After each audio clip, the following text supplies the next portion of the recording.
დნეპროპეტროვსკის საოლქო საბჭოსა და აჭარის მთავრობას შორის ურთიერთთანამშრომლობის მემორანდუმი გაფორმდა. ბიზნესი, ავიაცია, სოფლის მეურნეობა, საინფორმაციო და ელექტრონული მართვის ტექნოლოგიები. ამ მიმართულებით ითანამშრომლებს აჭარის რეგიონი უკრაინულ ოლქთან. თანამშრომლობის მემორანდუმს ხელი დნეპროპეტროვსკის საოლქო საბჭოს წარმომადგენელმა და არჩილ ხაბაძემ მოაწერეს. თანამშრომლობა კულტურული კავშირების დამყარებას ტურიზმისა და კულტურის მიმართულებებითაც ითვალისწინებს. ივნისიდან კი პირველი რეისი ბათუმიდან დნეპროპეტროვსკის მიმართულებით შესრულდება.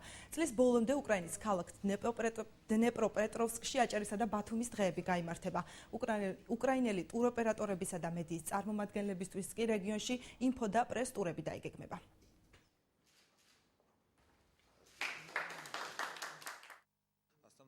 ძირითადი მიმართულება, რომელიც თანამშრომლობის დოკუმენტში ასახული, ტრანსრეგიონალური ტურიზმის განვითარებას გულისხმობს. პირველი ნაბიჯი ამ კუთხით ივნისში გადაიდგმება, როცა ბათუმიდან დნეპროპეტროვსკის მიმართულებით პირველი ავიარეისი შესრულდება.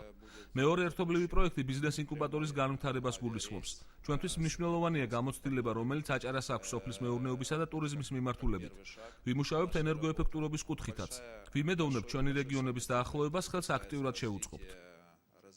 განსაკუთრებული არის ალბათ ჩვენი რეგიონისთვის და მნიშვნელოვანი ტურიზმის მიმართულება, ასევე გაცვლით ჩვენ სხვადასხვა სფეროში გამოცდილებას, როგორც სოფლის მეურნეობაში, ასევე ძალიან დაინტერესდა დნეპროპეტროვსკის მხარე ბიზნეს ინკუბატორის მუშაობის გამოცდილებით. ჩვენ გვაინტერესებს მათი გამოცდილება კოოპერაციების მხრივ, კოოპერატივების მხრივ სოფლის მეურნეობაში.